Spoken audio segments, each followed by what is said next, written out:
सरला के 3 बेटे थे, जिसमें से सबसे छोटा बेटा रोहित था। घर में रोहित ही शादी के लिए कंवारा बचा था। सरला उसके लिए लड़की ढूंढ रही थी। सरला की तलाश मोनिका नाम की लड़की पर जाकर खत्म होती है।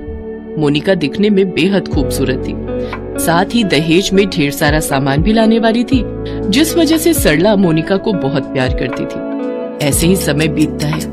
फिर एक दिन सरला अपनी बड़ी बहू कविता से कहती है, अरे बहू जल्दी से काम कर ले, शाम को हमने मोनिका के लिए हार भी लेने जाना है और गहने भी तो देखने हैं उसके लिए। वो तो ठीक है सासू माँ, लेकिन आप छोटी देवरानी के लिए ही शॉपिंग करेंगी या अपनी बड़ी बहू को भी कुछ दिलाओगी? आखिर शादी तो हमारे देवर की है ना। तो जाकर अपने पति से मांग, नहीं तो अपने बाप के घर से लेकर आ। हमने क्या यहाँ पैसों का पेड़ उगाया है? मैं तो अपनी सबसे छोटी बहू, जो कि दिखने में बेहद खूबसूरत है और अच्छे घर से भी है, मेरे लिए खूब सारा दहेज ला रही है। मैं तो उसको ही सब दूंगी। तूने तो मेरे लिए किया ही क्या है?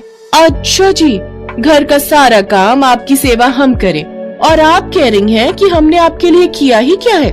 वाह वाह वाह वाह। कविता बहू, शादी ब्याह वाला घर है, बेकार का समय बर्बाद करने से बेहतर है कि सारी तैयारियां अच्छे से कर ली जाए।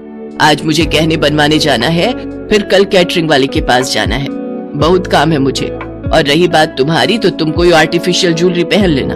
वैसे भी आजकल असली नकली में फर्क ही क्या है, सब एक जैसा ही तो है। रहने दो सासू माँ, इस दिखावे की जरूरत नहीं है। वैसे भी हमारे घर वालों ने हमें इतना तो देकर भेजा ही है कि हमें दिखावे की जरूरत ना पड़े। जरूरत नहीं है तो फिर मांग क्यों रही है? और मैं तो वैसे भी कह रही हूँ कि जो भी तुम्हारे पास है पहन लेना। चल अब देर मत कर और मेरे साथ सुनार की दुकान पर चल। थोड़ी देर बाद दोनों सास बहू सुनार की दुकान पर जाकर खरीदारी करने लगती हैं। तभी कविता की नजर वहाँ रखी पायल पर जाती है। वो अपनी सास से धीरे से कहती है, सासू माँ, ये पायल कितनी सुंदर लग रही है, प्लीज मुझे पायल दिला दो, मुझे और कुछ नहीं चाहिए। चुप रह, जब देखो कुछ न कुछ